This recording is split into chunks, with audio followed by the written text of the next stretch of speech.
being here to help support this cause Yeah. and for his event that's raised a lot of money for Children's Harbor? Yeah, absolutely. Great event. Bruce is phenomenal with these type of opportunities.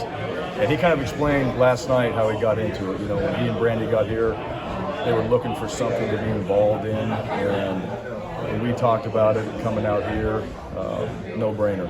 You know, just to be a part of a great event last night.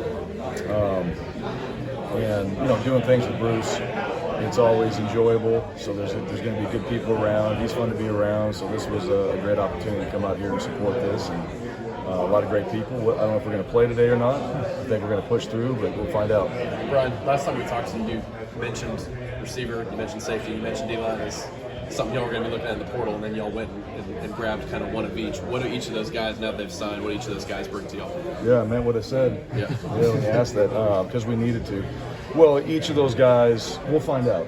You know, that's really what we have to get these guys on campus and see what they can do. We think they're good players. They're really great people. And now, as they get into our program, you know, what are we going to be able to get done this summer? And how fast are they going to learn? So how do we get these guys into the mix ASAP? Which is really up to them. We feel like they're more than capable of doing that. We just got to get here. So our guys are back on Monday. We'll have a team meeting, and then we start our workouts the next day. These guys will all be here. But the addition in the wide receiver room, that's important. On the D-line, that's important. Safety, that's also important. So all those areas, not just for depth, but guys that can come in and compete to play. So I think all those guys have a chance to do that. We just got to see what they do throughout the summer, how hard they work, and how much time they spend getting themselves ready to go. Bryan, how much does it help that the 25 capper on signing classes is going to be gone now? Yeah, for the next couple of years? I'm really happy about that. That's probably maybe 4 or 5 years we've been talking about that, and I've always felt like you should be able to manage your 85. And I understand there's the reasons why we did it. There's a history. There's always a reason. There's a history why we did it. But after a while, for example, if you have a walk-on player, you got to wait a year. You can't give it to him right away because you don't have the numbers. That never made sense to me. If a guy was good enough and deserved it, and it really went to the walk-ons. If a guy was good enough and deserved it, why couldn't you give it to him right now? You didn't have an initial to give, so you had to wait. And now, you know, if you lose 10 and you can only bring in 5 initials, then you were really looking at 5 extra scholarships, and what do you do with them? And right now you can use all 85, which is really what it should be. You should be able to manage your roster. I think that's what they did. I believe this rule will stick when it's all said and done. I think everybody's going to say, like, the 4-game rule where guys can play, that was a great idea. And they were talking about that a long time ago. They've been talking about this for a while, so to have the opportunity to do it, I think is a good thing. Bryan, have you got some room for some more folks this summer bringing these transfers? We do. Yeah, there's still room, but we still got to bring in the right people, and that's, again, you know, there's players in the portal, but it's still got to be about the right fit. It's still got to be about the guys you believe can come in and help you. So, and we also have some walk-on players that I'm sure through the summer and in the fall camp will have opportunities to earn a scholarship as well. So it's not always bad to have a few kind of your back pocket for guys like that. And if somebody emerges and we feel like they're going to be a good fit and they can help us, then we'll do that. But I think we've got to be clear on the portal. Just because there's available players doesn't mean, you know, they're going to be the right fit for your program. And I think that's something that everybody has to really understand.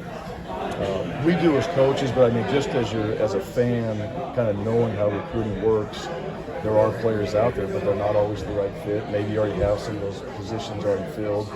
And just because they're available doesn't mean that you're going to go out there and just take them. But we'll see over the next couple of weeks.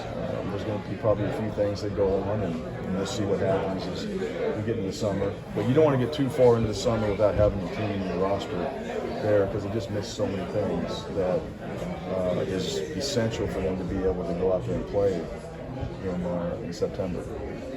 With Worsham at wide receiver, did it help at all that you already have a guy from that high school on the roster? You just sign another one. You kind of know what those guys are capable of coming from. Yeah, absolutely.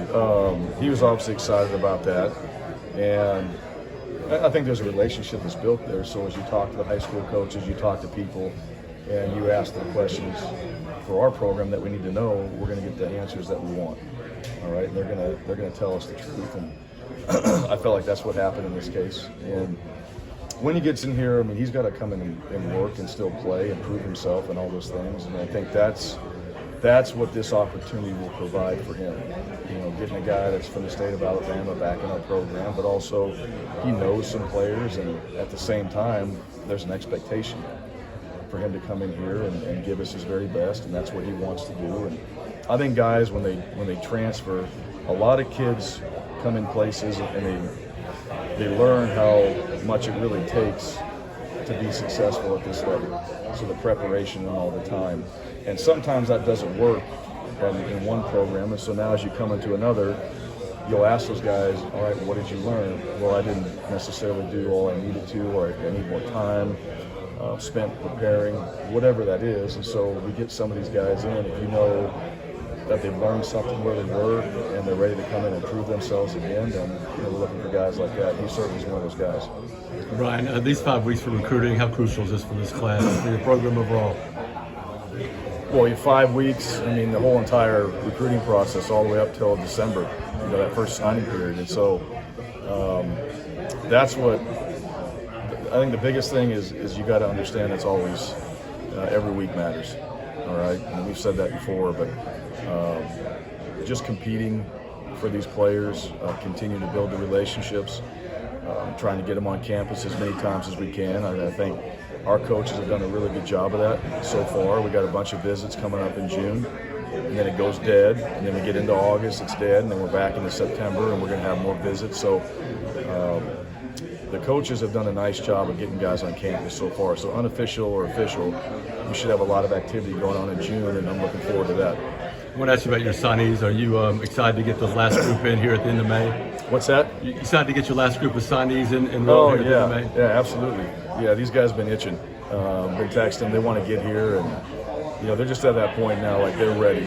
They're ready to get here. They're ready to move in the dorms. They're ready to start their lives at Auburn, and then obviously the football piece. So, yeah, once we have that and maybe a few other guys that we may sign, but you're really at full strength with your team, and I want to see what that looks like, and then let the older players that have been leading and doing a very good job start to help the younger players and bring them along and see where we go through the summer. How's Zach doing in terms of Calzada? Yeah. Yeah, he's good. He's good. Yeah, he'll be full go. Yeah, the one thing, I mean, just somebody was asking me last night, and it's funny because in a way, the game that he played against us is where he really got banged up, and then we have him on the roster, right? And so you're sitting there kind of looking at it, and you're like, damn, all right? It's just kind of one of those things that you hope he hadn't gotten injured, and he could have got some more reps in the spring. But he's really been pushing himself and studying and preparing. So now it's just a matter of letting him get out there in the summer. So there's going to be no contact, there's no helmets and pads, anything like that. So he's going to get all the reps he needs in the summertime. Those guys will all split him up, but he'll get his equal share.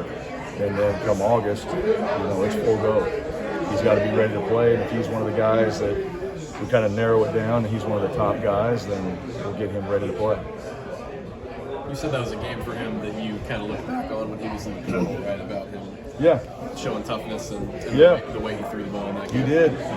He showed toughness in a lot of games. We were actually watching some film.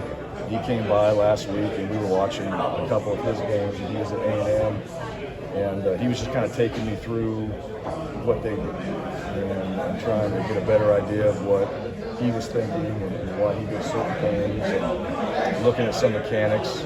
But yeah, there's a lot of examples. I think if you watch his season, he's not afraid. He'll stand in the pocket,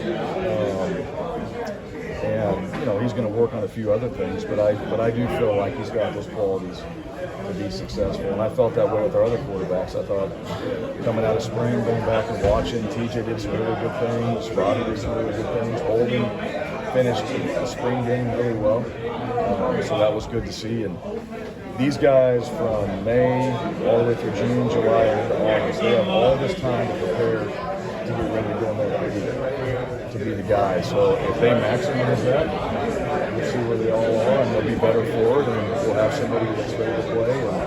And he'll have been pushed, but he should be able to go out there and compete and really help us win. Last one, Bryan. Any update on Jock Williams? I know we're coming up kind of in the 8 to 10 week. Yeah, he's doing great. Yeah. Matter of fact, there was a picture of him. He was back home. He was weed whacking out there on the farm, and so he's doing great. He's actually in school, the early session now, so he's back. Expect a full recovery with him. He'll be good to go in the summer. And there's no doubt with him. First of all, he's a tough kid, phenomenally strong. That guy can push weight, so we'll get him back very quickly. And he's determined. So, I mean, I think the best thing we did was get that cleaned up. Probably could have played through it, and it was the best thing for him just to make sure that he's all 100% ready to go in the summer. And we'll get him going. Damari's going to be here, so we'll have that group. So he, Tank, Damari, those guys in the backfield, Sean, who put on scholarship. And there's some good players there. Appreciate it. Yeah, yep.